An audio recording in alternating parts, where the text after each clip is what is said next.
All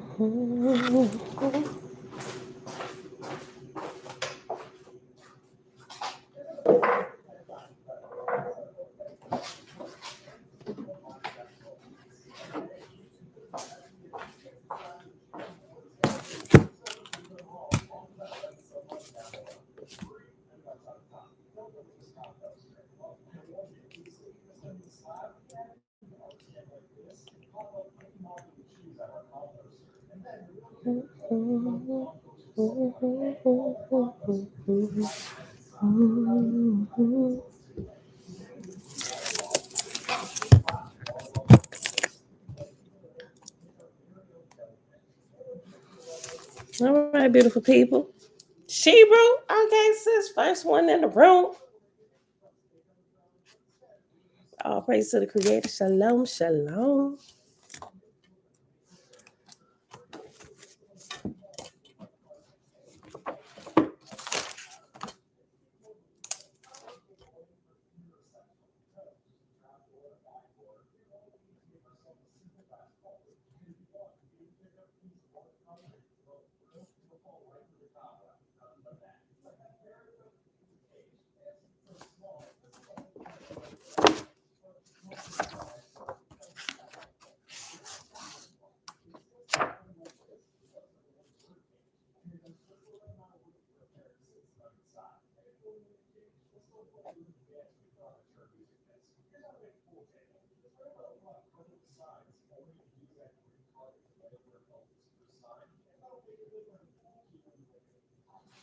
All right, happy Sunday, beautiful people.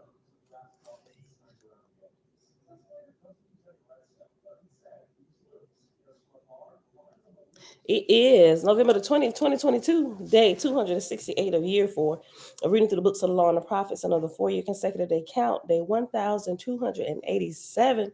Today we're picking back up and we're probably going to finish first book of the first Lords, beginning with chapter 3 on page 39. And when we finish there, we're going to jump back into the field guide to the spirit world on page 99. Yep, and we'll see if we can finish up the end of this chapter, soul murder, which we may or we may not. It just depends on if I'm reading through any stories I'm gonna add in. I don't know. We're gonna see. All right, y'all. Vinette, greetings. Iman, Grand Rising, Hannah, Shalom, Belinda Brown. Hey, girl. You thought you missed something? You ain't miss nothing, Auntie.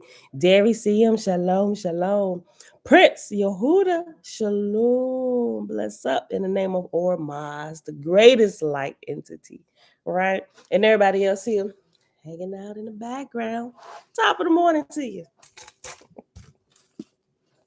All right, y'all. Listen, y'all know somebody else a couple days ago died in Mexico? I'm just like, yep, don't regret changing our family vacation next summer.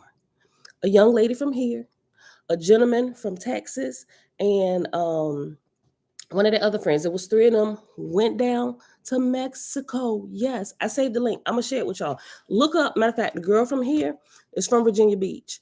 She had a candle business that she started in 2020. It's called Glow Through It. She had like a bad breakup with her boyfriend. So instead of falling into depression, she said, you know, I'm not going to go through it. I'm going to glow through it. That's what her candle company is called. Glow, Glo, through it, right?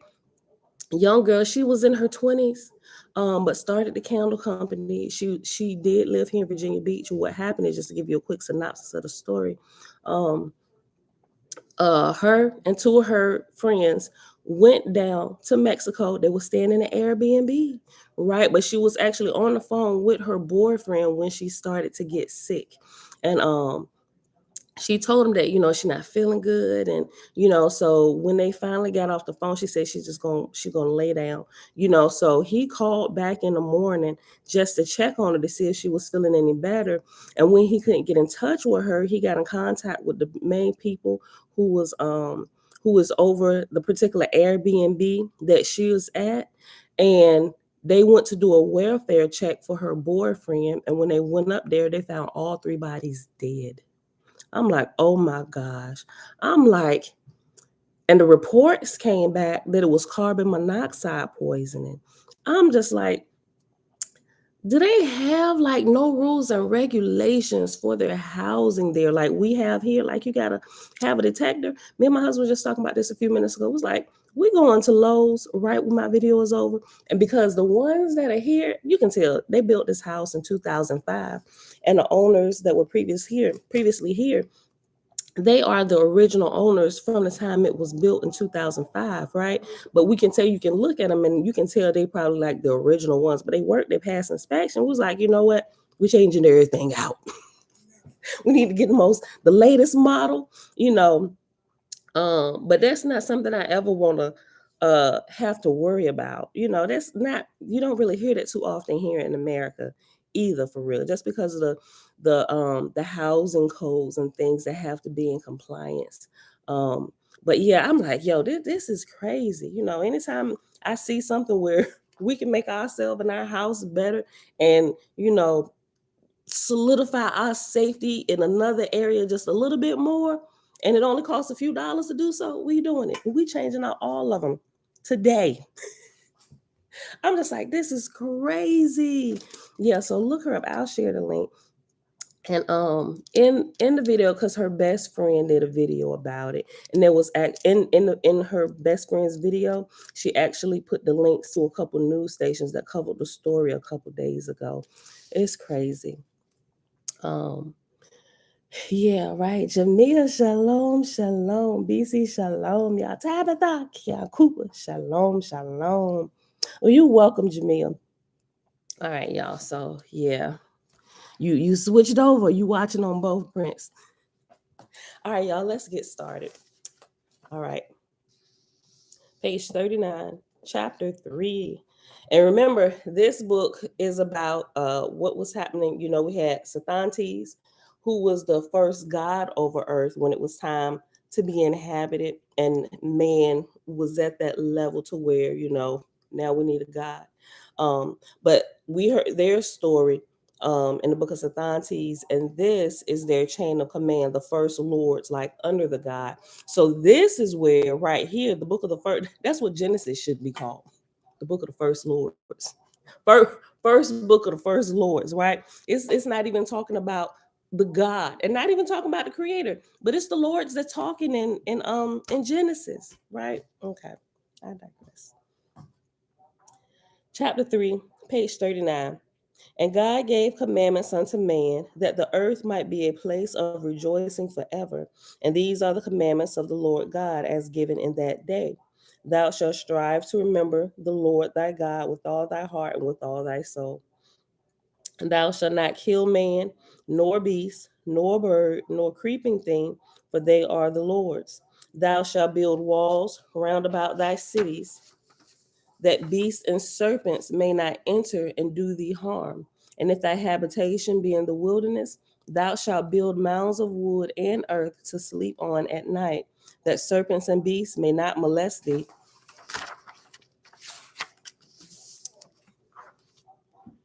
The Ehings inquired of the Lord, saying, if we build walls around about our cities, how shall we get in and out? How shall we gather our harvest of fruits and nuts and seeds of the field? How shall we ascend on the mounds which we build in the wilderness? The Lord said, behold, my angels shall teach you to build ladders and how to use them. And when ye go into the city at night, ye shall take the ladders in after you. And when ye come out in the morning, ye shall let the ladders down again. And God's angels taught the chosen these things, and man provided the cities with ladders, and he provided the mounds with ladders also. According to the commandment of God, were these things done. And the Ehims prospered and spread abroad over the face of the earth. Hundreds of thousands of cities and mounds built they, and they rejoiced in the glory of all created things. Neither killed they man, nor beast, nor fish, nor bird, nor creeping thing that breathed the breath of life. And God saw that man was good and grateful in all things. And God called unto the angels of heaven, saying, why are the Ehims good? For as yet they are ignorant. And the angels answered, saying, because thou saidest unto us, go ye as guardian angels and inspire man to live without evil. Even so have we administered unto the Ehims, guarding and inspiring them night and day. God said, why then the Ehings have no honor, except they learn of themselves. What? God said, why then the Ehings have no honor, except they learn of themselves to be good, they will be void of wisdom in heaven. For this reason, ye shall withdraw a little, that man may be tried as to his self-commandment. That's good.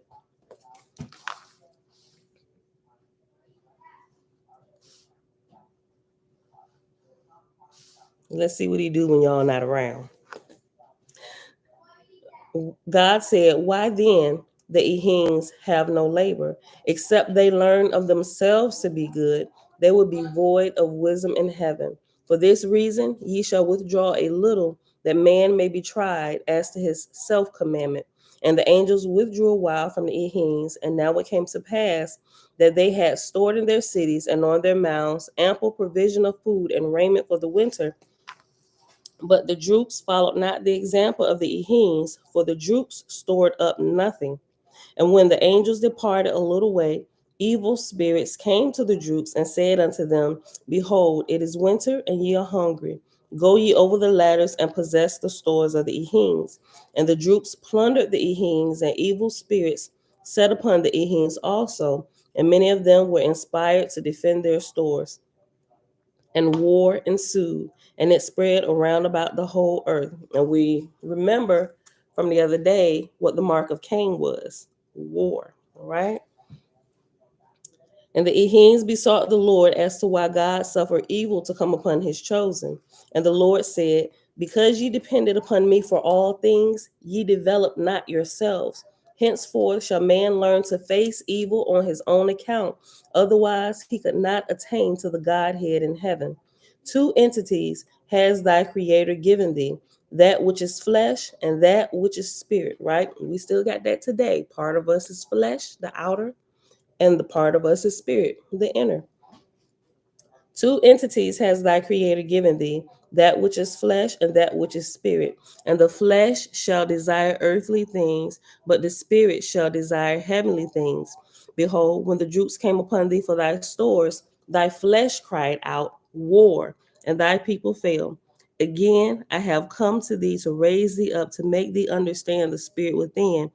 It is that, and not the flesh, which shall learn to triumph. That's good. While I was reading this, I just looked at Cain and Abel in a whole nother light. Listen, there's multiple levels to this. So we can say those who were inspired to evil were of the seed of Cain, and those who do righteously are Abel. Right here it says, two entities has thy Creator given thee, that which is flesh and that which is spirit. And the flesh shall desire earthly things, but the spirit shall desire heavenly things. So you can also look at Cain and Abel within yourself. The flesh being Cain, right? And the spirit being Abel, wanting to do what's right, right? While the flesh is like, no, sis, go do this. And he's super fine. Mom, sit out your stuff. Tell him to leave my stuff alone. Right? Listen, let me read it again. This was good all the way back to 11. I ain't gonna go back that far, but let me just go to 15. And the Ehings besought the Lord as to why God suffered evil to come upon his chosen. And the Lord said, because ye depended upon me for all things, ye developed not yourselves. Henceforth shall man learn to face evil on his own account. Otherwise, he could not attain to the Godhead in heaven. Two entities has thy Creator given thee, that which is flesh and that which is spirit. And the flesh shall desire earthly things, but the spirit shall desire heavenly things. Behold, when the Droops came upon thee for thy stores, thy flesh cried out, war, and thy people fell. Again, have I come to thee to raise thee up, to make thee understand the spirit within. It is that, and not the flesh, which shall learn to triumph. Oh, that is so good. He said it's your spirit that's going to learn to triumph and not your flesh, right? Spirit get a little bit stronger, you can subdue this beast, right? Kevin, shalom, shalom. Anita, greetings. I didn't turn this sideways. Hold on. Let me put it back a little bit. Okay. Verse 20, page 40. The Ehines, excuse me, the Ehines said, our people are scattered and gone. Will they not mingle with the droops and thus go out in darkness? Is it hurting, Pooh? Okay, hold on. Where Elijah? 1 second, y'all. Come here, baby girl. Here. Let me put some inside there. Don't let her go. Let her go. Let her go. Go wake up Elijah. Here, get us to Elijah. There you go. Get it to Elijah. Wake him up. Wake him up. No, just go give that to Elijah. What is the matter, girl? You okay? Go give that to Elijah. Wake him up. You okay? Yeah. What you trying to do? Ooh. Hold on, y'all. You was burning up.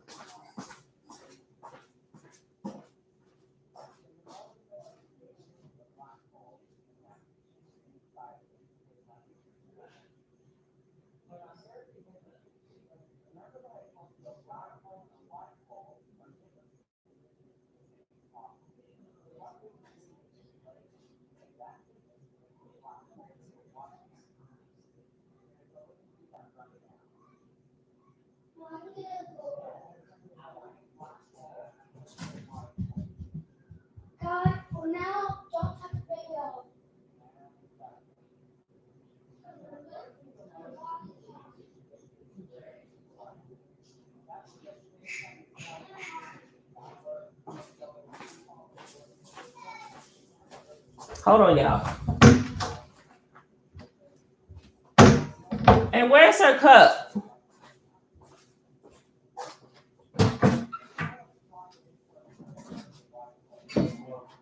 I'm gonna put some ice water in her cup so she can sip on it.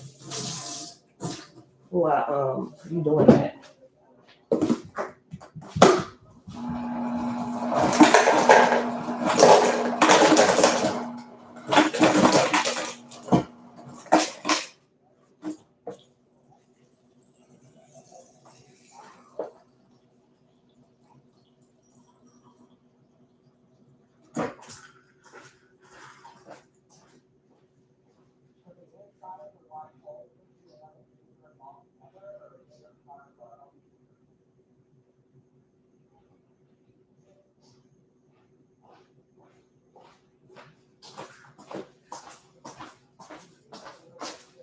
Oh, okay, y'all. I'm back. All right. Grandbaby got a bit of a temper. When I say she was burning up. I'm glad she walked in here and I picked her up. She did like this. As soon as I picked her up, you could feel the heat like coming off of her. I don't know. I don't know what, something happened to her yesterday. We don't know, but she bit her lip. She fell or something. But she been really cranky and crying since last night, since that happened. Like me and James, when we was out, so we're not sure when it came back. And Elijah said he don't know. He just saw her crying. He thinks she fell and hit her mouth. But since then, she's been, just kind of, crying and we got some little orgy and like put it on her lip or whatever just to kind of take some of the pain away, numb it a little bit so she leave it alone. And gave her like a little bit of Motrin to kind of help the pain inside because she was having a fit yesterday. But she wasn't hot, but she's like hot right now, So but yeah, get her some ice water. I was like, grab some cool rags and like put it on her armpits, on her feet, back of the neck, give her a little bit of Motrin because you don't want babies to get too hot because they could have a seizure, right? All right, y'all. What Kevin say? Oh, he was responding to Vanette about the moon. I saw you sent me something this morning, and I saw like a little preview of what you said. You was talking about the moon. I didn't get a chance to open up the message because I was already in the floor getting everything together to get down here. All right, y'all. Let's go back here. On page 40. Let me read verse 17 again. 2 entities has thy creator given thee, that which is flesh and that which is spirit. And the flesh shall desire earthly things, but the spirit shall desire heavenly things. Behold, when the Jukes came upon thee for thy stores, thy flesh cried out war, and thy people fell. Again have I come to thee to raise thee up, to make thee understand the spirit within. It is that and not the flesh. It is that, meaning it's the spirit. It is that and not the flesh which shall learn to triumph. And I already got that in brackets from the first time, but let me throw a highlight on it.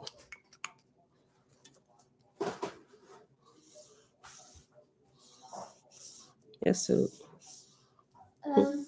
you see down the hand, she said that was hey.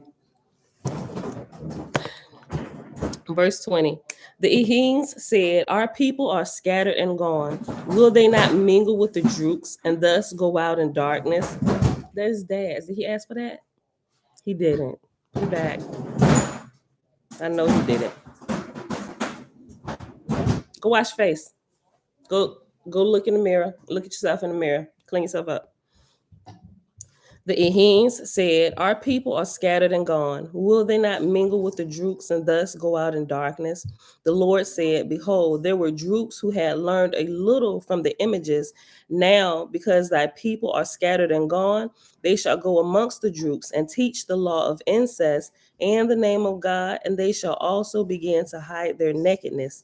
So the Lord inspired other people besides the Ehines to make and wear clothes, and they thus wore them. And again, the Lord brought the Ehines together in lodges and cities. And he said unto them, henceforth ye shall live upon the earth as an example of righteousness. And your brethren, the appropriate thing to say before you just interrupt me would be, excuse me, and wait for me to answer. Sheesh. It's food from last night. Boy, I thought y'all were going to the movies. We decided to do something else. We can change our plans. Verse 23.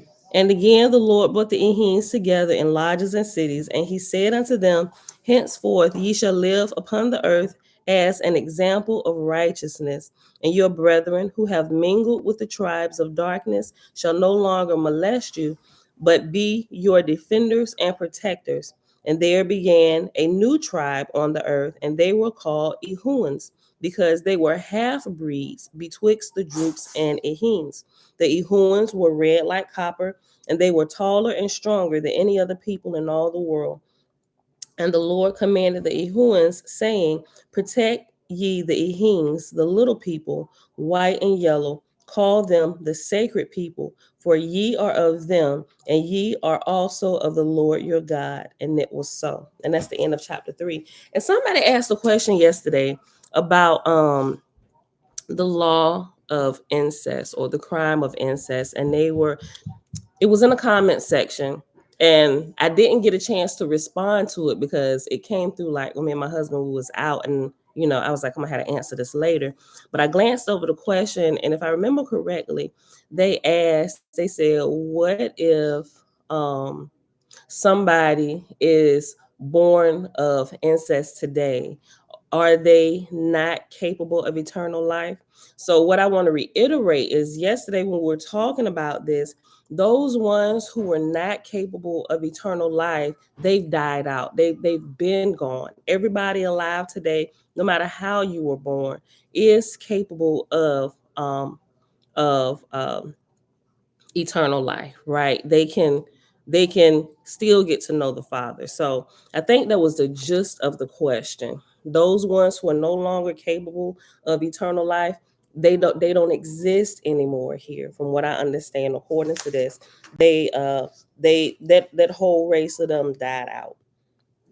But even though that is happening with the hybrid, um the hybrid people who are alive now, which is us, when we reproduce with anybody, I mean, unless you got something going on with your reproductive system already, but it doesn't matter what race you copulate with or you have intimacy with and you just happen to get pregnant, all the races alive on the face of the earth today are capable of eternal life. So even if somebody commits the crime of incest, their product, even though things will be, most of the time will be wrong with them. And I said I was going to share that little clip. I'm going to have to find it today. although they will be something wrong with them, most of the time, at least from what I say, most of the time something will be wrong with them. They're still capable of eternal life simply because of the two parents who came together who were capable of eternal life, right? But what I'm thinking is they won't be able, there's going to be something going on with them where they won't be able to reproduce, right? So I don't think, and I could be wrong, right? I haven't really looked into it in detail, but based on some of what I've seen, I don't think mentally some of them, a good percentage of them are let me not say that. I think they're going to be sterile. Like when you bring a horse and a donkey together, you get a henny or a mule. Henny or a mule cannot reproduce, right? So I think it's the same thing if you have sex with relatives. You won't. I think you'll be sterile. I could be wrong, but I'm almost certain. Like I said, not 100%, but I'm thinking it gets you the same output as the offspring of a henny. I mean, offspring being a henny or a mule. It just depends on whether the horse is male or female and the donkey is male or female, which will determine whether you get a henny or a mule, right? That's my extent of that. That's the extent of my knowledge on that as of right now. I'm gonna have to look into it a little bit more, but just to answer your question, I forget the name, but I put it in the title today, and I'll let that person know to watch this video today, which I'm sure they'll see it. I'm sorry I forgot your name. I just glanced it, but I remember the question while I was reading over this. I'll put it in there. Whoever asked the question, their question, and that's what I'm gonna start doing too, just in case somebody asks a question and they're not present for when I actually answer the question. I'll put their name in a title or in like the thumbnail or something where they can see, oh, is that me? My question? And they can watch that video to see. Right. And I went back, Kevin's question about digging the evil out. I went back and added Kevin's question to the thumbnail for that video the other day, and also in the title and the description. It's too much to add into the title. I had to play with that a little bit, the actual title of the video. That's not mine. Pour that out. That's gross. Pour that out. Someone brought it upstairs. First, yeah, why was it upstairs? Because that could have fell and got on my carpet. Who took that upstairs? Mom, I didn't eat that. Yes, you did. No, I didn't. Okay, we don't need to fight about that. Take care of that. All right, y'all. Chapter 4. BC. Shalom, shalom. All right, chapter 4. About this time, man began to use his lips and tongue in enunciating words, prior to which he spoke in the thorax. And the Lord spake unto the Ehims, saying, that the labor of the Lord thy God may be remembered on the earth. Go provide me a stone, and I will engrave it with mine own hand, and it shall be called Simoan. See plate 63, because it shall be a testimony unto all nations and peoples on the earth of the first written language in all the world. So remember that plate, right? Let's go to it real quick. I'll show you. I forgot to take a picture of the plate yesterday. Yeah, I completely forgot. I really did, because as soon as I got out of here, I was headed to school. And I just didn't remember to just now. Samoan, the Samoan plate 63. Samoan is on page 522. Let me write myself a note. Post plates.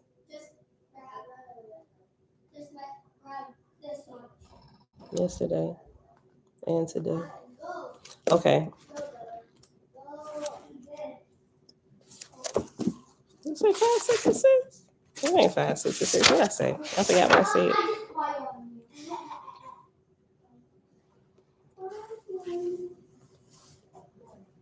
522. Page 522. I'm sorry.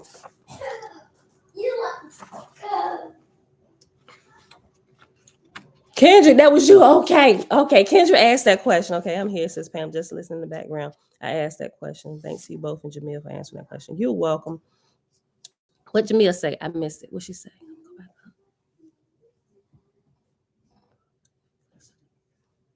Oh, she must have responded in there. I got to go back. Somebody had to go back. So that's probably where she added in. Okay, cool. Okay. All right, Kendrick.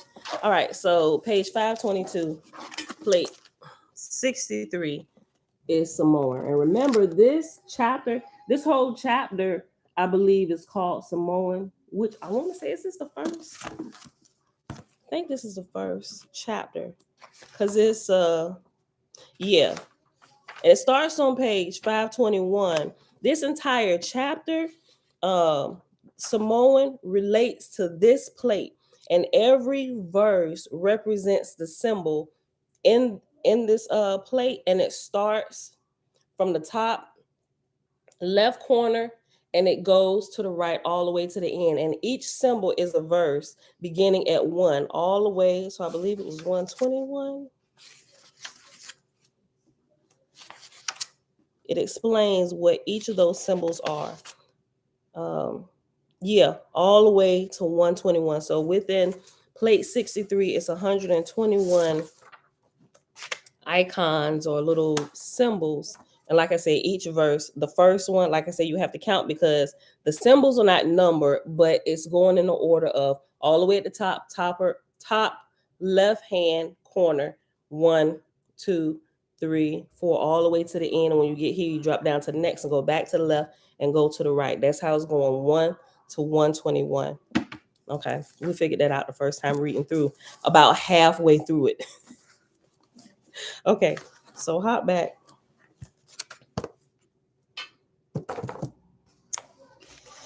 Page 40. I'll just start at 1 because that was in verse 2. About this time, man began to use his lips and tongue in enunciating words, prior to which he spoke in the thorax. And the Lord spake unto the Ehims, saying, that the labor of the Lord thy God may be remembered on the earth. Go provide me a stone, and I will engrave it with mine own hand, and it shall be called Samoan. See plate 63, because it shall be a testimony unto all nations and peoples on the earth of the first written language in all the world.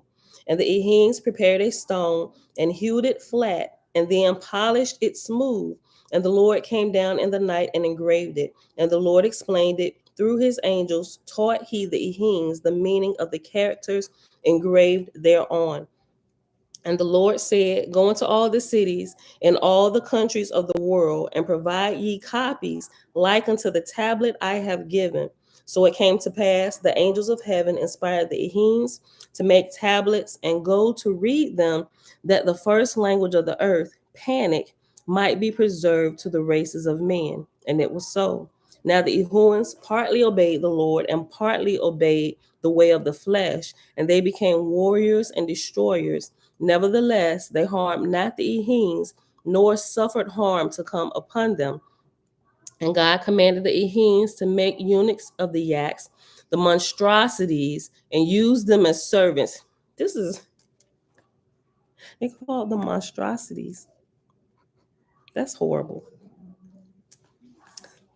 Like, that's somebody's baby.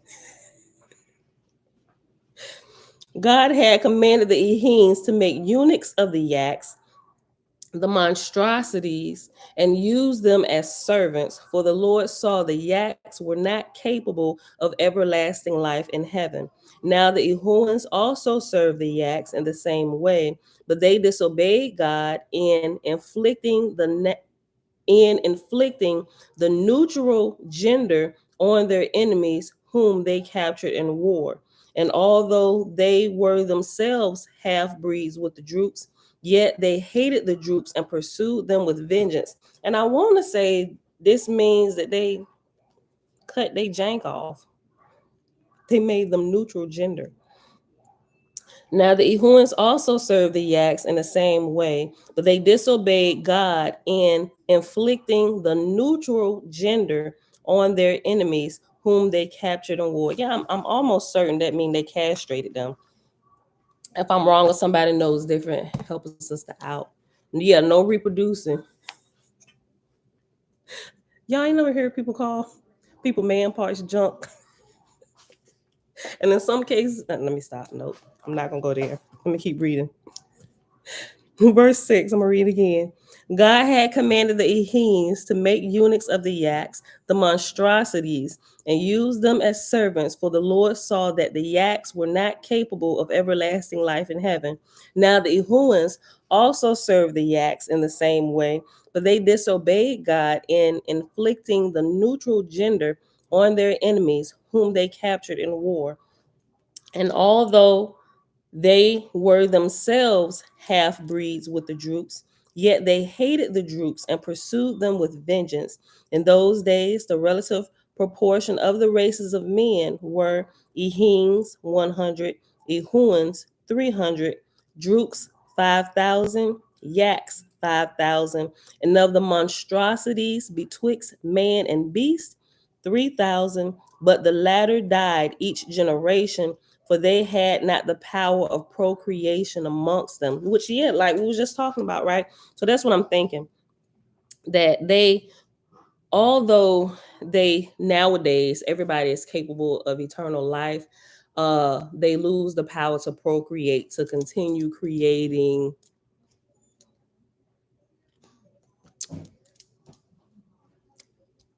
I want to, that just sounds so wrong. It says here monstrosities, right? I'm just rereading what this say. Now the Ehuans, verse 7. Now the Ehuans also serve the yaks in the same way. I done read this like 14 times already. Let's go to 8. Verse 8. In those days, the relative proportion of the races of men were Ehenes 100, Ehuans 300, Droops 5,000, Yaks 5,000, and of monstrosities betwixt man and beast 3,000. But the latter died each generation, for they had not the power of procreation amongst themselves. And God saw the work of destruction going on of the Ehuans, slaughtering right and left. And he sent the Ehenes to preach amongst them, saying to the Ehenes, thus say ye to the Ehuans, whomever is created alive, kill not, for it is the commandment of the Lord. For in the time of your most success in slaughtering your fellow man, ye are also peopling heaven with the spirits of vengeance, and they will return upon you, and even the Ehuans shall turn upon one another. Thus saith God. So by doing this, they sending these souls into the spirit realm, into S, in chaos, right? And those in chaos linger here around the earth and the first heaven, and they torment people here, driving them to do insane things like what we're learning about in here, right? Verse 12. But the Ehuans understood not, believed not, and it came to pass that great darkness covered the earth, and man, save the few Ehenes, gave up to wickedness all his days. And the Lord's people worshiped and preached in the temples, and the Lord and his heavenly host manifested unto them. But all the other races of men heard not, would not come to learn of God. And the Lord became tired of his labor, and he called his angels to him, and he said unto them, behold, man on the earth hath gone so far from my ways, he will not heed my commandments. He cannot hear my voice. And remember, the first lords, they were righteous, right? And just like the first guy, Sathantes, and then Hajar, right? But it's in the process of time that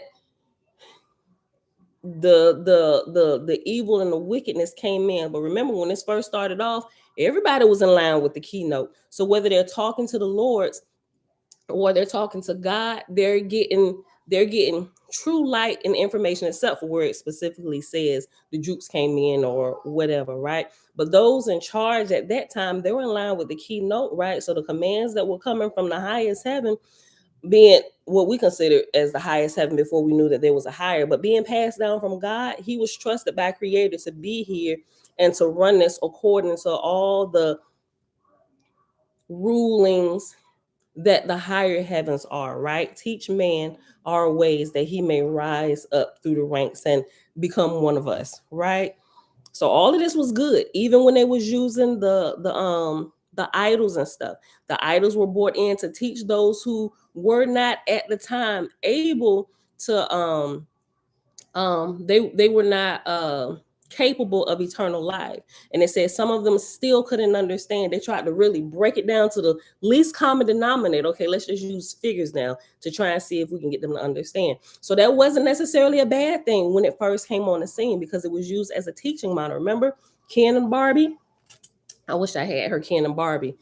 You know, Ken and Barbie, this is creator, this is whatever, right? And so they're trying to get them, not that this Ken is the creator indeed, or this Barbie is whoever, right? God, whatever. Not that these were it. These are representations of the real thing. And that's how the teaching came in. It was introduced. It was only supposed to be a representation of the real things, but somewhere in the course of time, these began to be worshipped as real things. That you have the idol worship that we see rampant today in the church and all the other religions, you know, and people want to fight you over their Jesus or whoever, right?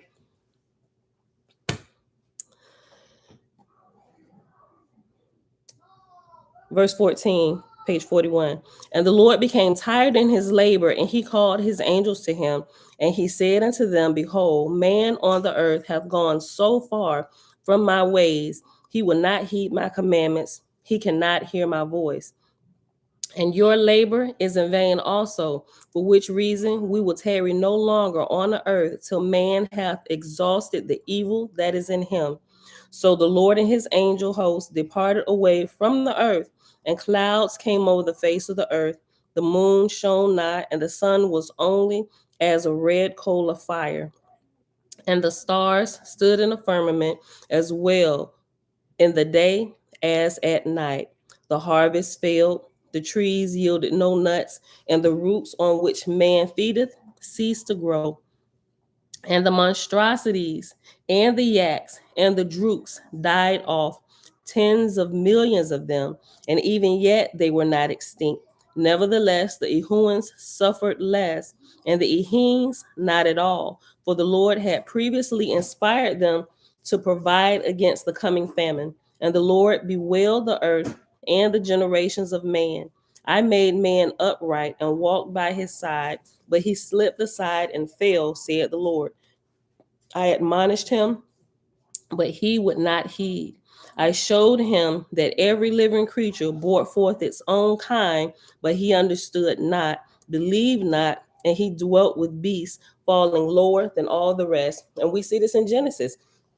So the Lord who was walking in the garden in the cool of the day was the Lord, right? One of the lords, one of the first lords, not the creator, not even God, one of the lords. He said, we walked amongst men. That was what they was doing. They were here physically where they could see them until all this stuff started happening, all the shenanigans, and they removed themselves, right? And so now, unless your eyes are spiritually open to see them, you can't see them. But nevertheless, they still here, right? They watching the watchers. All right, that's the end of the first book of the first lords. All right, y'all. So this, I'm gonna put my marker over here for this next book that we're gonna start tomorrow, which is Book of Ashong, son of Jehovah, God of the second cycle after man's creation. Say loud. Peace, brother.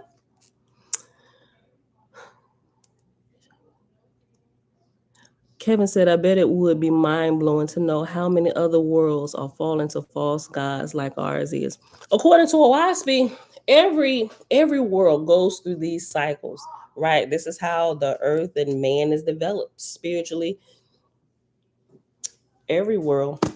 Mommy, Yes, babe. I can end it and I can get on that bed. Yes, you can end it. I don't know about getting on my iPad today. But mommy, but my cat is in the shower again. We'll talk about this in a minute. I'll let you take care of your cat probably about 5 minutes. Yeah. Okay. All right, y'all. So we paused at the bottom of page 99. We had just got done talking about the prostitute snuffer. I'm gonna just go back up to that. Let's see, two paragraphs above this last sentence where it says, though Diane Downs, right there. Though Diane Downs, who murdered one of her children and attempted to murder the others, had been molested by her father at age 12, Their secret was never once discussed. Her father was an influential man, after all. It was not until the trial of Spokane's prostitute snuffer, Robert Lee Yates Jr., that a childhood secret came out. Yates had been repeatedly molested by a neighbor at the age of 6. Quote, this has remained a deep secret for him throughout his life. End quote. Bearer, 2002, page 187. Oh, another little long held Yates family secret emerged around that time. The cat got mail too. Girl, listen, I say when I'm done, right? I gotta delete some of this stuff because I can't even get on my uh my thing. You can check on the cat later. Move. Because then y'all gonna start fighting over this and why she get on, and I ain't got time for all that this morning. Oh, another little long-held Yates family secret emerged around that time. Yates' grandmother had killed his grandfather with an axe. The big lie or big secret is perfected in the school of deceit and hypocrisy whose unwitting students then fit for the passive aggressive mode. They are, according to Malachi Martin, quote, hostages to the devil. End quote. That's going in our title, hostages to the devil. They are, according to Malachi Martin, quote, hostages to the devil, end quote, animated by, quote, a particular fascination with the negative, end quote, thus drawing the dark side to one's aura, or those droops, or those ones who are so well known for their mischievous deeds here in the spiritual realm, which torments man. On the other hand, some households merely enjoin conformity, but too often through unyielding rigidity and uncommon strictness centered on a religious ideal and in the absence of true affection. True affection. Remember that little quote from Split? No, Glass. It was in Glass. Let me read that again. On the other hand, let me go back. There are, according to Malachi Martin, quote, hostages to the devil, end quote, animated by, quote, a peculiar fascination with the negative, end quote, thus drawing the dark side to one's aura. On the other hand, some households merely enjoin conformity, but too often through unyielding rigidity and uncommon strictness centered on a religious ideal and in the absence of true affection. Quote, I was truly the chattel of an Irish Catholic mother, end quote, averred Dr. John Kapler, Abloh, 1994, page 35. When sociopaths come from a family where there has been no overt abuse, look instead for this uncompromising agenda or for the great pretense or for the charade of quote good home, end quote. Diagnosed passive aggressive as well as obsessive compulsive, John Hinckley Jr. wrote, quote, I will continue to grovel for normalcy, end quote. During his trial for the shooting of President Reagan and others, reporters dubbed his syndrome, quote, dementia suburbia, end quote. He came, of course, from a, quote, good, end quote, and prosperous home. No abuse, but pressures, quote, to keep up with the rest of a successful family, end quote. Kaplan, 1987, page 63, 91 and 92, and 80 to 85. The Hinckley saga was not unlike that of Lyle Menendez, Beverly Hills parasite, quote, smothered by his parents, end quote, who were, quote, fixated on perfection, end quote. The father had drilled superiority into his sons, was controlling and demanding, yet the boys were, at the same time, very spoiled. The term soul murder was also used by psychiatrist Dr. Robert Mayer for the sort of emotional abuse that robs the youngster of ripening self. Artie Shawcross's mother was an extremely abusive and controlling woman, bossy, jealous, a martinet who thoroughly intimidated her son, a screamer and screecher who dominated her family. See, I'd be done slapped her in the mouth if I was still. Oh, I got to go. I can't handle the screaming. A screamer and screecher who dominated her family. She used every four-letter word in the book to dress down her slightly retarded son. Sheesh. Still, the experts concluded that Artie's, quote, inner workings are probably completely beyond comprehension, end quote. Duh. Look. Didn't Roy Hazelwood's study of serial rapists find that 76% had indeed been, quote, victimized as youngsters, end quote? Depew 2005, page 286. This fact, and it is a fact, is not incomprehensible, but whitewashing the great American family is a stubborn old habit. Few are eager to learn that parenting, American style, has a seriously ugly side. And here is where I'm gonna read this, but let me read this next paragraph first. The unmaking of self, the unmaking of self begins at home. The non person is made, not born. Forensic psychiatrists readily observe the criminal's need to humiliate and degrade, yet are reluctant to trace this to the parents who taught them this very bad behavior in their, quote, sponge, unquote, years.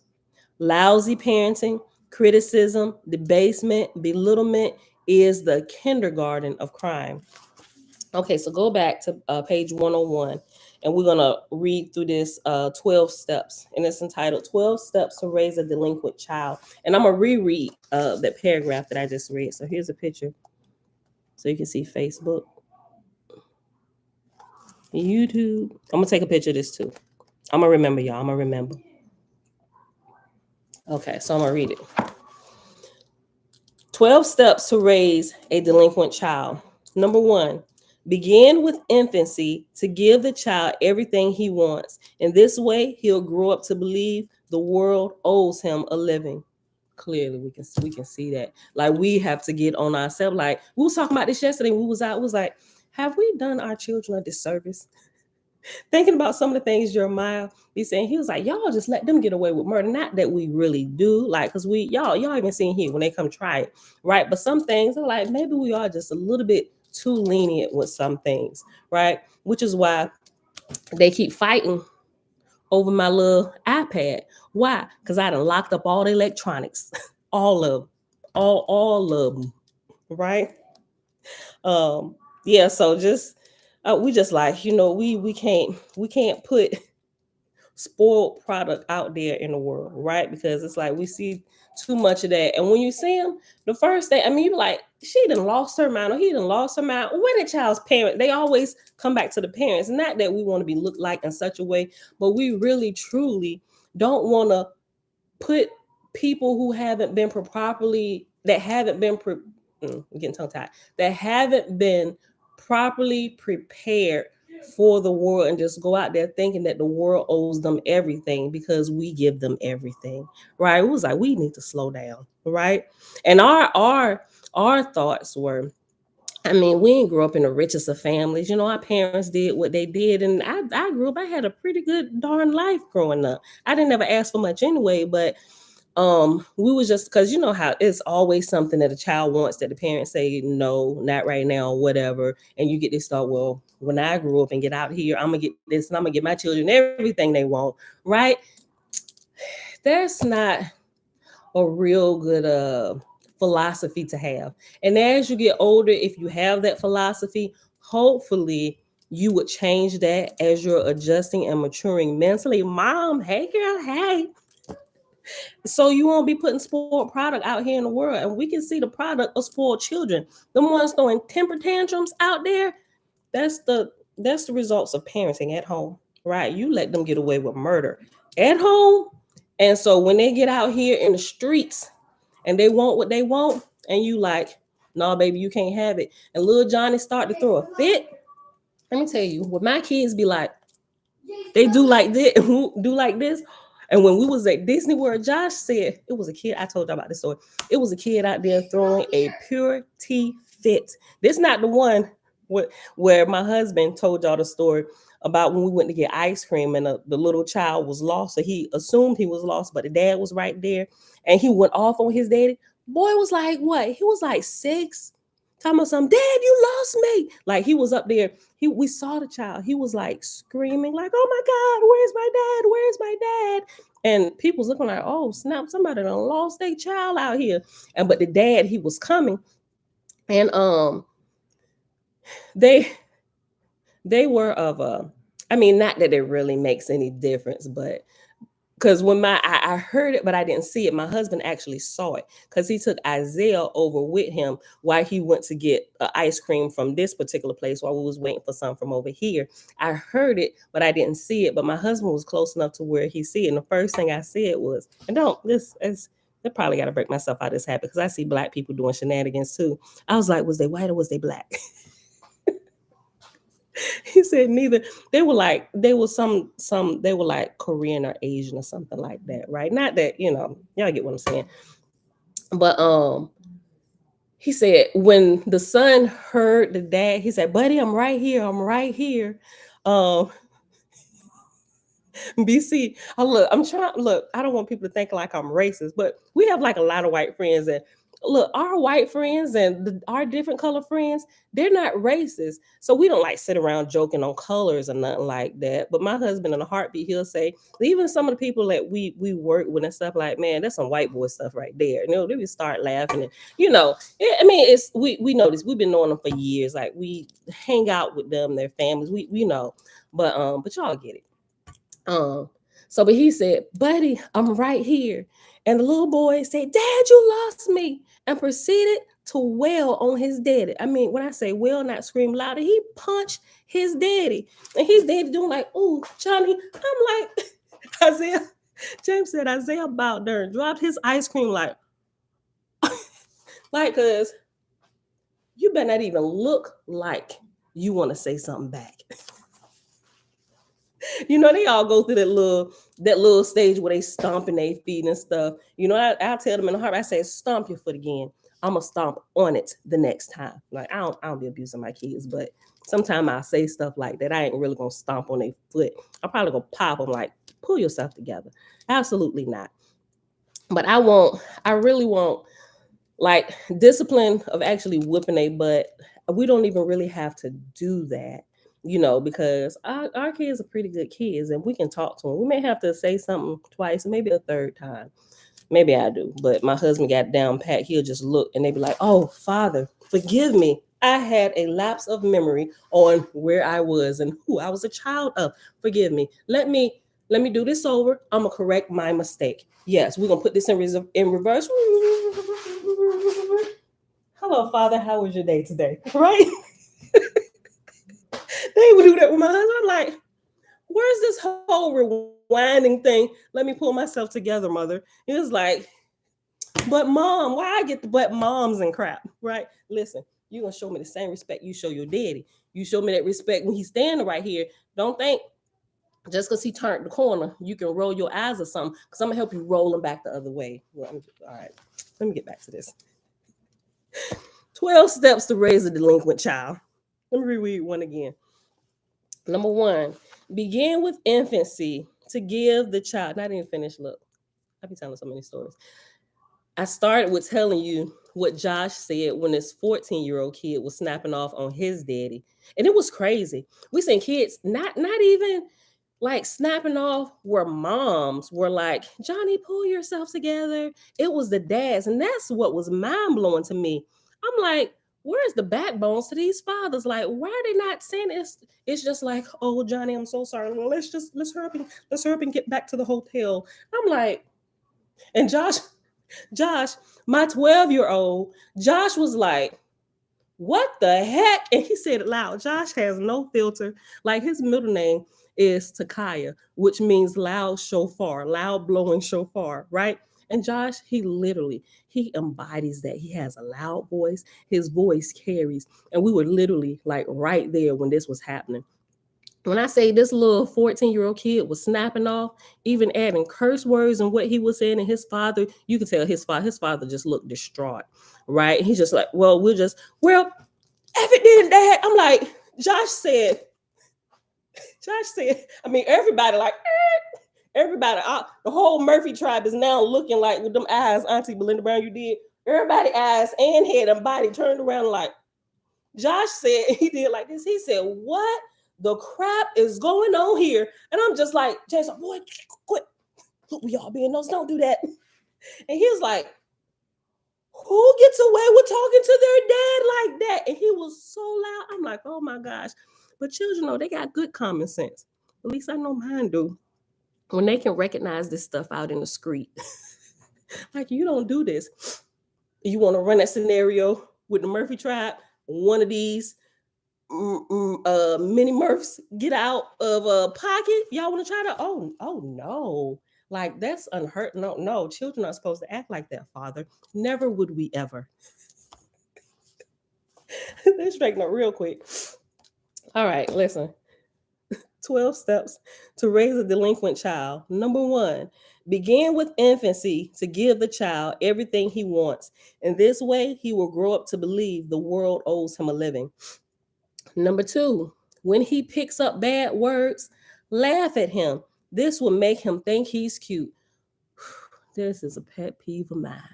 And we can see this rampant in social media. Little babies cussing, doing everything, sticking up their middle fingers, twerking, popping their little tiny rumps and stuff. I'm like, first of all, who's recording this? I take issue with that person. And then the other adults sitting around, go get it, boo, go ahead, Shaquisha. You see your baby out. I'm gonna get Shaquisha. Is that Shaquisha mama sitting over there? Ain't said nothing. That look like grandma sitting over there. What is wrong with all of Shaquisha's family? I'm just like, it's a pet peeve of mine, BC. Oh my goodness. I'm just like, okay, let me get through this list. Number 2, when he picks up bad words, laugh at him. This will make him think he's cute. Number 3, never give him any spiritual training. Wait until he's 21 and then let, quote, him decide for himself, end quote. Number 4, avoid the use of, quote, wrong, end quote. He may develop a guilt complex. This will condition him to believe later when he is arrested for stealing a car that society is against him and he is being persecuted. And then let me tell you something. Some people might not like me for this comment. I'm gonna talk about my people, right? Prince, add this to the list. Feed him animal flesh. I know, right? It should be on the list. Look, some people, I ain't just gonna say our people, right? But it was convenient for some of our people. When I say our people, Black people. I know we ain't really Black, but it's just for the sake of conversation. It was really convenient for some of our people when this whole Black Lives Matter and the shootings and all this stuff going on to do things they know they had no business doing. And then when they get caught, they yell foul, like they were really right. And people are already hyped up and they in their emotions about what's happening to people who are really being injustices are truly being done to them, right? They just kind of join this, and it really, and that's some of the big commotion with this whole, what you want to call it, Black Lives Matter or whatever, this whole movement and all that stuff, because true vagabonds are adding in, they're doing things, and they know they're wrong, right? They know they're wrong, and then they get in here and they want to join this group like they're truly being persecuted. My G. And you expect me not to tell on you? Not that I'm gonna keep. Maybe I'm adding to the problem because I'm gonna keep my mouth shut because, bro, I saw you sticking them unpaid for goods in your pocket. Like, am I not supposed to say something? But you get out here and they bust you across the head. Oh my God, Black Lives Matter. I can't breathe. I mean, we're not gonna get into all that, but y'all get what I'm saying. It is some miscreants out there that have added some of the fuel to the fire, and it's like, that's wrong, and those are the things I take issue with. That shows lack of morals and character. And what we learned in Oahspe, what it say? uh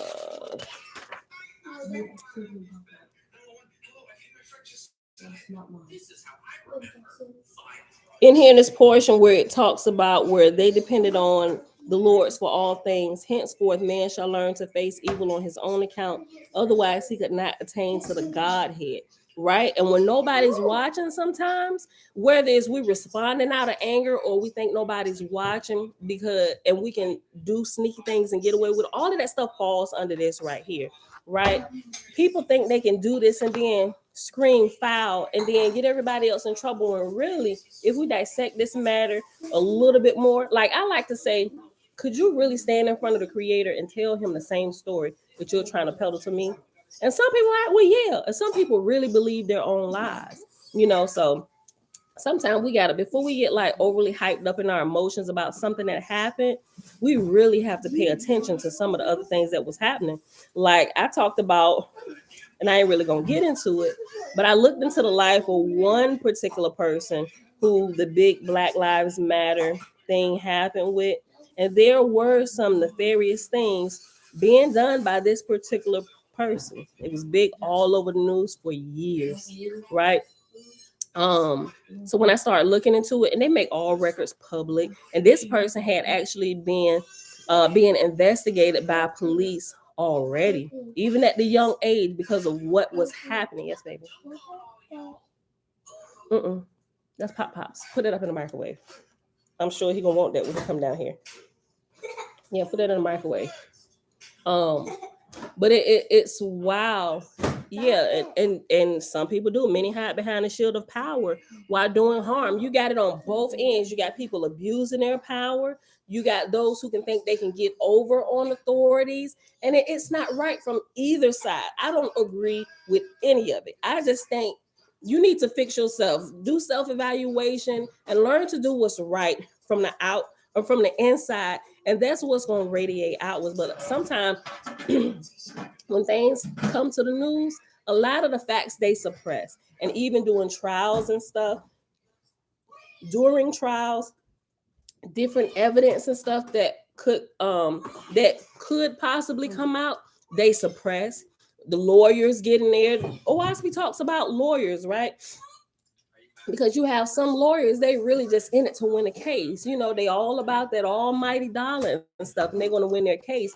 And even some of them, when they find out the people that they're representing, that they were not being fully truthful with them, it's like some of them, and I don't know, they were like, well, I took on this case, but I think it's still your choice. You can choose to walk away from the case or be like, you know what, I'm going to give it in. Even if money was given or whatever, I don't know. That's your choice. Whether you give back the money that they already paid you because you chose to step away from the case, I will no longer be representing you based on information that I now know that you didn't let me know at the beginning of this case. I will no longer represent you because I can't represent wrongdoing. If I get up here and fight for this case, now my character is being looked at. Not that I'm a good lawyer. Some people are like, oh, you're a good lawyer. You made your case in court according to the law. You know what? But with me, it goes a little bit deeper than that, because I think it's like what we were learning in class yesterday. We had a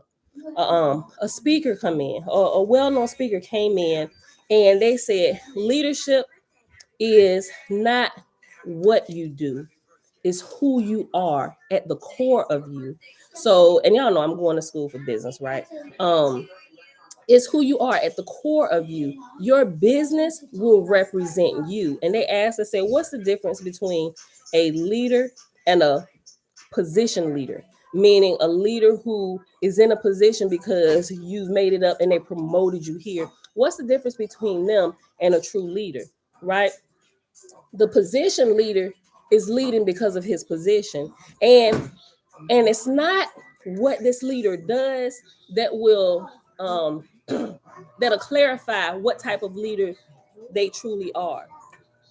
To find out what type of leader they truly are, you have to look at the people they're leading. He said, I'll give you an example. He said, hey, Josh, turn it down a little bit. He said, okay, so say your boss, your leader, your position leader position, the guy, whoever, man or woman, comes in and it's Friday, everybody about to clock out. He just find out from higher ups, you got this project that needs to be completed, it's hot, and it needs to we need to pull in hours over the weekend. And then because it has to be submitted first thing in the morning, and he needs people mandatory overtime, right? So first, before saying I'm making everybody absolutely need to come in or whatever, some type of you getting written up somehow, whatever you want to call it, right? He said, now, what will tell the story of who this leader really is? He said, would be the response of his people. He said, so if you got people, let's talk about the position leader. He said, if you have a position leader, this scenario is going on, and he goes to his people, the people that he leads, that's under his tutelage, and they began to respond like, oh man, my son has a game, and I don't want to be late. I missed a couple already. I gotta, and somebody like, you know what? Well, it's my turn. I got to get my kids this weekend or whatever excuse. I had this thing planned. We're supposed to be going out of town this weekend. He said, when you get that type of response where people's like, oh man, they start responding like, man, my time is valuable. I can't sacrifice any of that this issue, this thing has to be turned in on Monday. That really ain't got nothing to do with me. He said, when people act like that, he said that's a big clue to the type of leader that they have leading them, right? So can't nobody, you can't, yes, babe. No, don't mess with it. That's dad, unless you go ask him. Stop asking me for his stuff. We'll leave it alone, because y'all be eating up all his little stuff that he like. We supposed to be eating this food. That right there is a blueberry muffin. What I also have is bananas. I got grapes. I got oranges. I got all kind of fruit in here. But y'all want to go towards his blueberry muffins. If you want it, go ask him. He's right upstairs. And so he said, listen, can I finish this? I'm almost done. So in order to decipher what type of leader you have before you, look at the people, right? He said, now, same scenario. Now you have a true leader.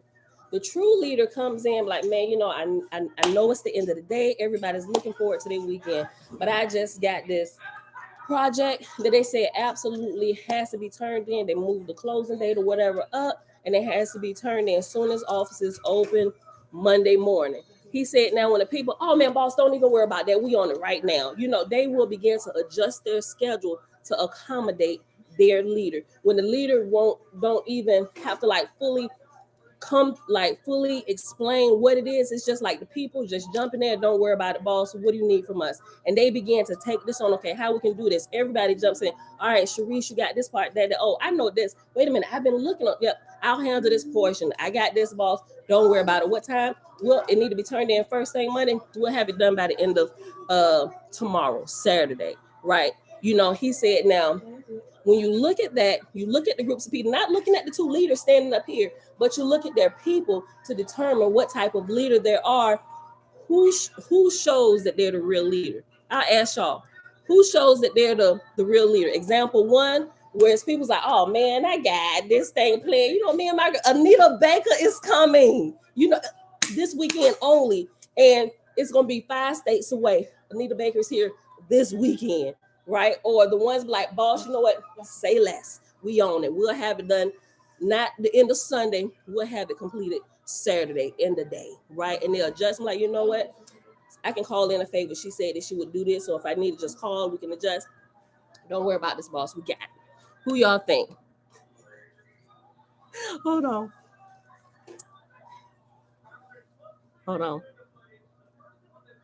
Kev, you said, well, you lost 15 grades doing this case. All right, look, listen. All right, so I'm asking y'all, out of those, if y'all were listening to me, who is the real leader? Position leader, or the second example, the one that just holds the title leader? Who is a real leader in this case? If you look at their people, who they're leading, who tells the tale?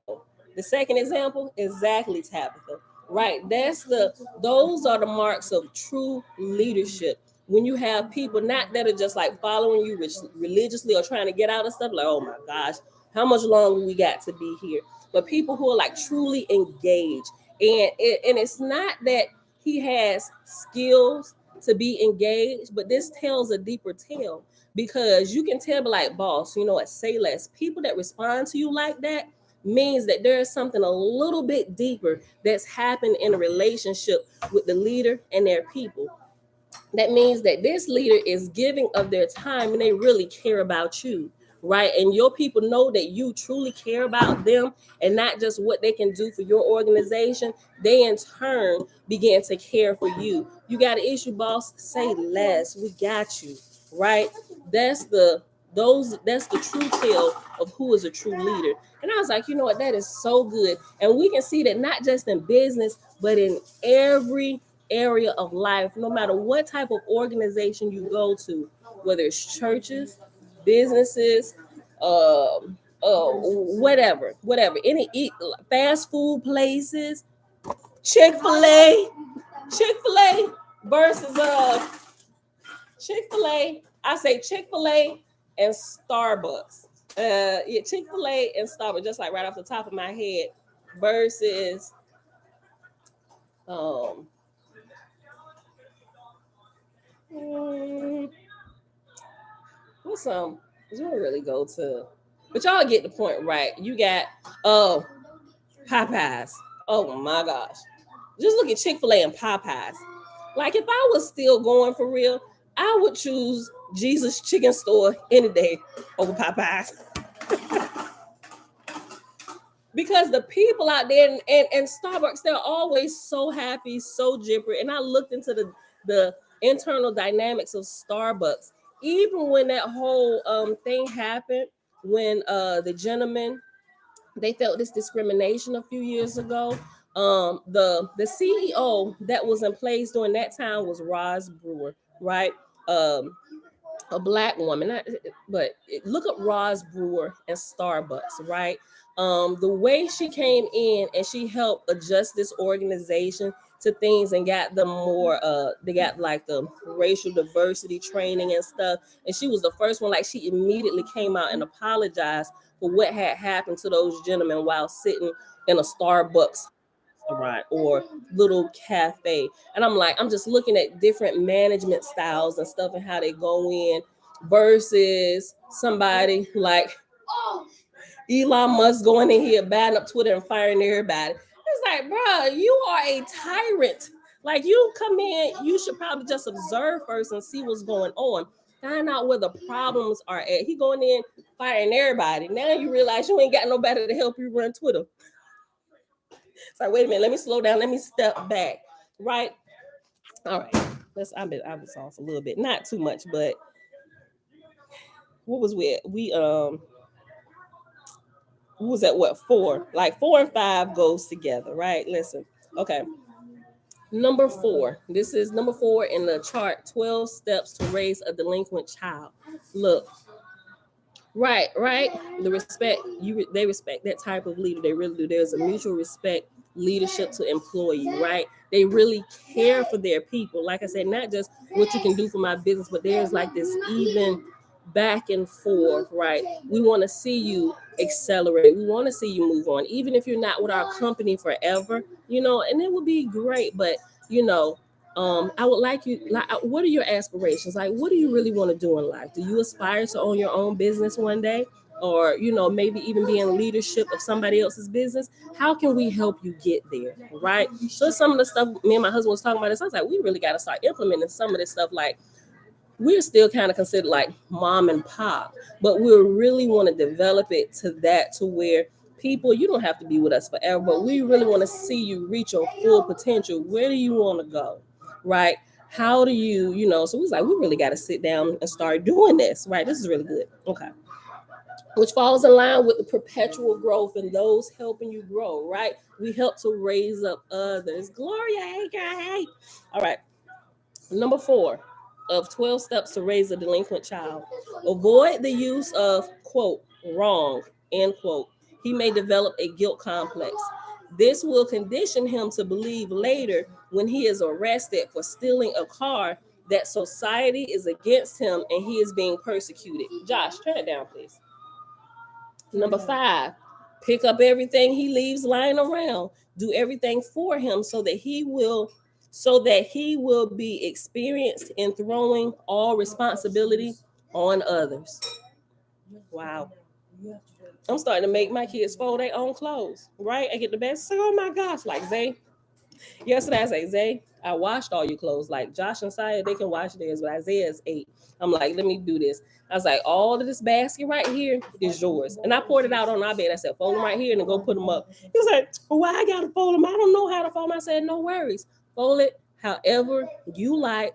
The more you fold, the better you get. So he was mad. Like I was gonna be mad because he balled up his shirt. He took his shirt, everything he got, he just, and I'm just sitting there like, and when you done, go put them in your drawers. And now he got done balling up everything like this. He did like this. Dropping stuff while he went. And he went and put it in his room. I said, hey, when you get done, come back and get these pieces you dropped. And reball them and put them up. Yeah, so oh my gosh. These kids are hilarious. Look. Number 5, pick up everything he leaves lying around. Do everything for him so that he will be experienced in throwing all responsibility on others. Number 6, let him read any printed matter he can get his hands on. Be careful that the silverware and drinking glasses are sterilized, but let his mind feed on garbage. Wow. Let me read that again. Number 6, let him read any printed matter or any printed material like smut, whatever, social media. Let him read any printed matter he can get his hands on. Be careful that the silverware and drinking glasses are sterilized, but let his mind feast on garbage. Like that's insanity. Number 7, quarrel, like fight, quarrel frequently in the presence of your children. And this way, they won't be so shocked when the home is broken up later. Whew, sheesh. Number 8, give a child all the spending money he wants. Never let him earn his money. Number 9, satisfy his every craving for food, drink, and comfort. See that his every sensual desire is gratified. Number 10, take his part against neighbors, teachers, and policemen. They are all prejudiced against your child. Now we all know that's not true, right? We all know that's not true. Like the stories I give, like I said, if somebody came to my door and say, ma'am, Josiah just walked over here and slapped the piss out of me, I would immediately know that they're lying because I know the character of Josiah. Now, had they said, ma'am, Isaiah came up here and slapped the piss out of me, I would believe that because I know the character of my son. Not that he beats women, but he came out of the womb fighting, right? It's just don't say nothing to him, and he don't be like serious and malicious. But he's just like one of them rough little boys. Josh said he is. He's just like one of them rough little boys. Like, you want to fight?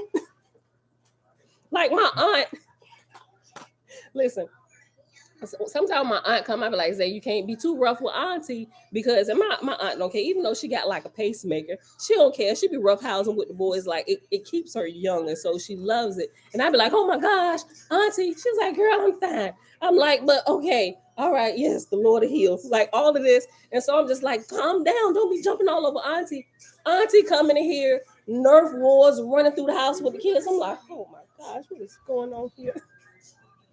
That's Isaiah. Isaiah will get things popping off. Like if you going somewhere and you want to be calm, you don't really, I ain't gonna say you don't want to let this type of person lead. You just have to adjust. You have to mold those blazing fires in the right direction. They have to be controlled fires, right? Otherwise, if you don't control them fires and teach them how to be a constructive fire, They're gonna burn everything down. They're gonna burn down a house. They're gonna burn down families. They're gonna burn down whatever they get close to with their matches and with their fiery personalities, right? So it's those who you have to make sure that you are molding at all times, not being overbearing or anything else, babe. What did Lana and Jaden and Josh and not Josh and Jamara came back from the store? Aaron, someone was Elijah was here. Baby Brown popping things. Yeah. We throw it at the ground, pops, boom. Yeah, that. Yeah, that. Yeah, I know. You like that sort of stuff. That's Isaiah. Like, Yeah, right, Kevin. They might not react. They watch and plant. You have to be really, really careful about how you react. The seeds you're planting directly and indirecting things that they're just observing and never saying things about. I guess, babe, look, I almost died. Bella asked first, but you can talk to Bella. Listen, no, I didn't say you can't. But she asked a little while ago. You and Bella work that out, and maybe you can come to some type of compromise. But you didn't answer. You just assuming. Let me finish this list. Number 8. Give a child all the spending money he wants. Never let him earn his money. Hey, sit down, boy. Sit down. If you want to watch it loud, go in there. What you doing? Josh, turn that all the way down. Thank you. Number 9, satisfy his every craving for food, drink, and comfort. See that his every sensual desire is gratified. Number 10, take part against neighbors, teachers, and policemen. They're all prejudiced against your child. Number 11, when he gets into real trouble, apologize for yourself by saying, quote, I could never do anything with him, end quote. Number 12, prepare for a life of grief. You will likely have it. Right? And these are the 12 steps to raise a delinquent child. And if you are wise, you would know we need to be doing the opposite of these things so we don't raise a delinquent child. Right? So none of these things that y'all heard me read is cool to do. Like, we ain't letting y'all get away with none of this. Just in case they that like walked in, they looking like, what? All of them are in here. Like, this is the type of stuff we don't do. We won't let y'all just do whatever you want to do, house and never all the time, right? Did you turn off camera on this? Where we at? An hour 26 minutes. Okay, let me go to we're not gonna finish this because everybody is in the kitchen now. They trying to fix something to eat. So I'm gonna read to the top of page 103. I'm gonna finish reading this thought about the children. Okay. Let's see. So let me go back, page 100, the bottom paragraph, and it said, "Hey, chill." It said, "Didn't Roy Hazelwood's study of serial rapists find that 76% had indeed been, quote, victimized as youngsters," end quote. Depew 2005, page 286. This fact, and it is a fact, is not incomprehensible, but whitewashing the great American family is a stubborn old habit. Few are eager to learn that parenting American style has a seriously ugly side. The unmaking of self begins at home. The non-person is made, not born. Hey, chill. The non-person is made, not born. Forensic psychiatrists, forensic psychiatrists readily observe the criminal's need to humiliate and degrade, yet are reluctant to trace this to the parents who taught them this very behavior in their, quote, sponge years, end quote. Lousy parenting, criticism, debasement, belittlement is the kindergarten of crime. James, just pause it till I'm done. Thank you. Studies have also shown that for 47% of serial killers, the father had left the home before the boy was 12.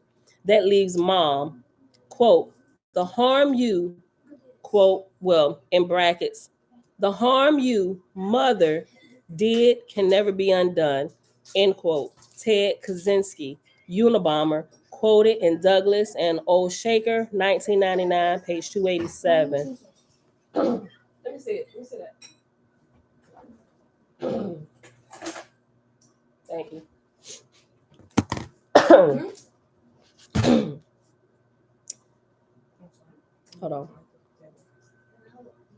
Some are weak or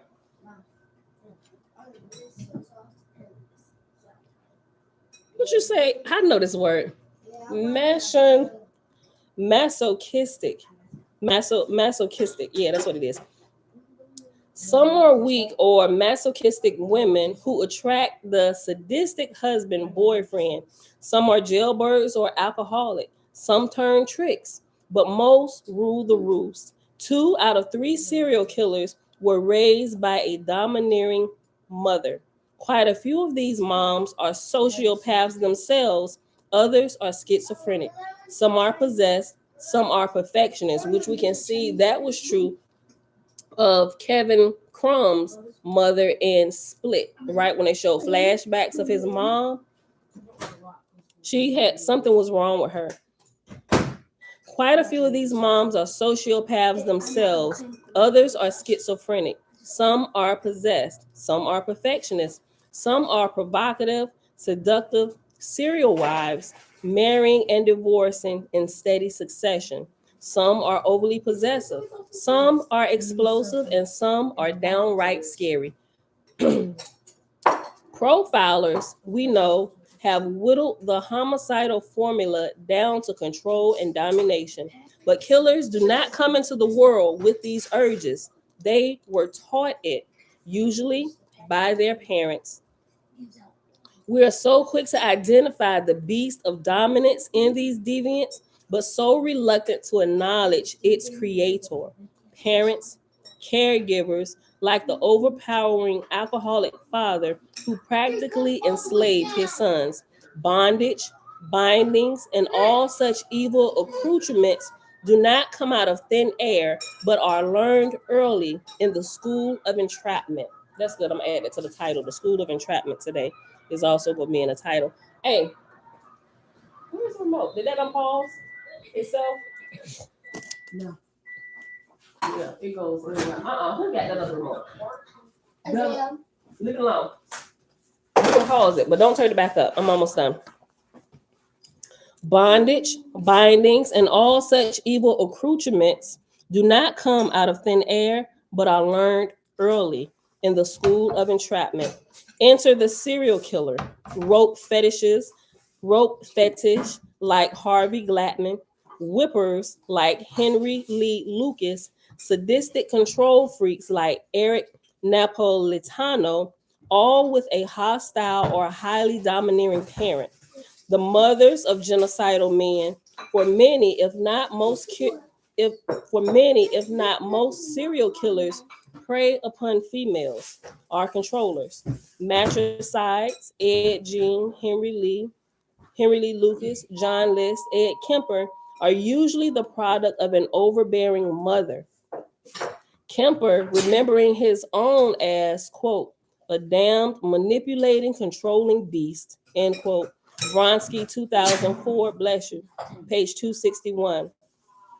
The reader interested in criminology may consider the especially disturbed mothers of Ken Bianchi, Joe Callinger, Jerry Brudos, Richard Chase, John Joubert, Bobby Joe Long, Dean Coral, Fred Coe, Arthur Shawcross, to name a few. In short, the sponge of a young mind forged with the imprint of control is most easily lost to itself. And when consciousness is somewhere else, the unseen controller can step in. And that's what we're going to pause at today, beautiful people. All right, so tomorrow we may or may not finish this because we still got, we at page 103. The end of this chapter is, yeah, we might not finish it tomorrow either. Page 114. We'll probably be done by Tuesday. Tuesday, I said the latest. I'm almost certain, maybe. And then we can start chapter 5. I shall walk the sky.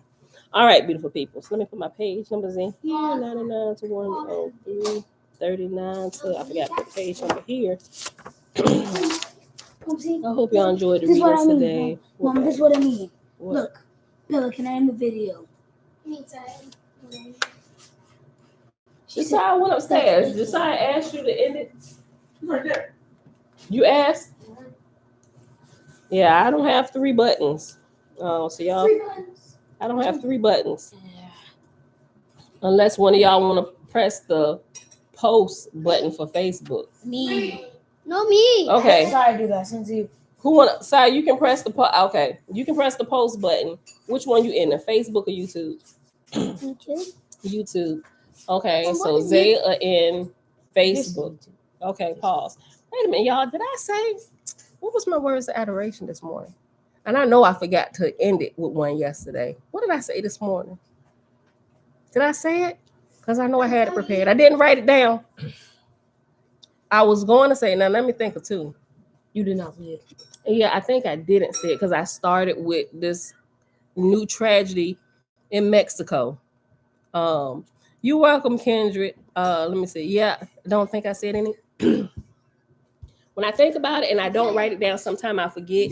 And I had them write them down to remind myself. Sometimes I'll do good and I'll just sit and I'll think of something and I'll write it for the whole week. But then it's like the next week come and I'm like, oh shoot, I forgot to write them in and I got to think of them on the fly. All right, so this morning I thought, He's not gonna pause it until he's done. y'all chill. Mom, Yes, baby. just have the phone. Okay. Jace, thank you.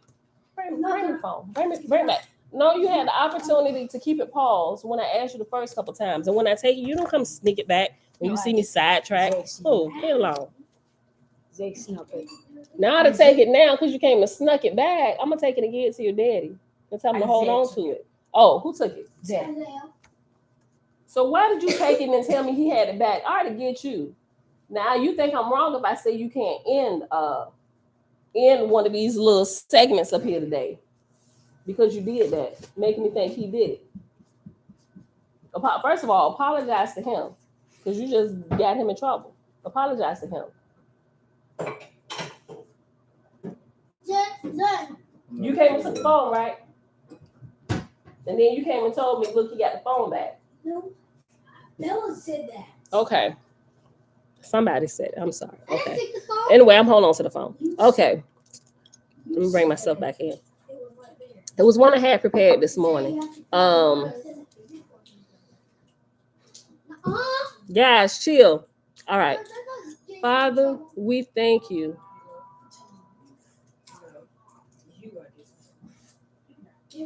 Hold on. Yeah, they doing all this talking in the background, throwing my train of thought off. Let me see. Let me think of some easy ones. Father, we thank you for the gift of parenting. Yes, we thank you for the gift of parenting. And we also thank you for the wisdom to develop our own parenting skills that we may develop and help raise those ones that you send through our lives, right? Okay, yeah. All right, beautiful people. That's it. I love y'all. I will see y'all back here tomorrow morning, 6:15 a.m., bright and early. 6:15 a.m. Eastern Standard Time. Love y'all. Peace. All right, Bella. You said you was in YouTube. Okay. Saya. Okay. Bella, you hit that. Zay, come here. Saya, you can hit the post button, so you gotta go later. No. This one. No. Bella, you hit that one. Peace, y'all. Shebrew. All right, Isaiah, come here. You come hit this button. Hit that one. Bella. Zay, hit